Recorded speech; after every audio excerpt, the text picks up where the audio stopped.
আনাই মগিনের ক্রস, এটা বিপদের কারণ হতে পারে এবং গোলটা বাংলাদেশ অবশেষে পেয়ে গেছে সেই কাঙ্ক্ষিত গোল। সময়টা 2021 সালের 22 ডিসেম্বর। কমলাপুর স্টেডিয়ামে প্রায় 11,000 দর্শকের সামনে ফাইনালে মুখোমুখি বাংলাদেশ ও ভারত। লড়াইটা 19 না পেরোনো কিশোরীদের। ম্যাচ যখন শেষের দিকে তখন স্কোরলাইন গোলশূন্য। তবে ম্যাচের 80তম মিনিটে গ্যালারিতে বাঁধ ভাঙা উচ্ছ্বাস। আনাই মগিনীর গোলে এগিয়ে বাংলাদেশ এবং ম্যাচ শেষে এই এক গোলেই বাংলাদেশ জিতে সাফ অনূর্ধ্ব-19 নারী চ্যাম্পিয়নশিপের শিরোপা। বয়সভিত্তিক পর্যায়ে নিয়মিতভাবে আলো ছড়িয়ে জাতীয় দলে জায়গা করে নেন আনাই মগিনী, কিন্তু এরপরই যেন তার হতাশা শুরু। দলে থাকলেও বলার মতো খেলার সুযোগই পাননি।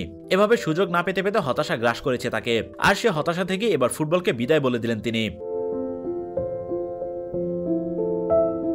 2023 সালের জানুয়ারিতে অভিমান করে ফুটবল ছেড়ে দেন আগের বছর সাফ জয়ী দলের সদস্য আনুচিং মগিনী। সাফের পর ক্যাম্পে ছিলেন তিনি। জানুয়ারিতে তৎকালীন কোচ গোলাম রাব্বানী ছোটনের দল থেকে বাদ পড়ার পর ফুটবলকে বিদায় জানান আনুচিং। এর ঠিক 2 বছর পর আনুচিং ও যমজ বোন আনাই মগিনী একইভাবে ফুটবল ছেড়ে দিলেন। এবারও কারণটা সুযোগ না পাওয়ার অভিমান।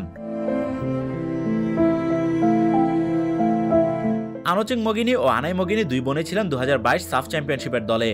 খেলার সুযোগ পাননি কেউ। ক্যাম্পে থাকলেও 2024 সালে সাফ চ্যাম্পিয়নশিপের দলই নেওয়া হয়নি আনাই মগিনীকে। সাফের আগে বাংলাদেশের ভুটান সফরের দলেও ছিলেন না তিনি। দিনের পর দিন, মাসের পর মাস এবং বছরের পর বছর খেলার সুযোগ পাননি তিনি। আর সে অভিমান থেকে ফুটবলকে ছেড়ে দেন তিনি।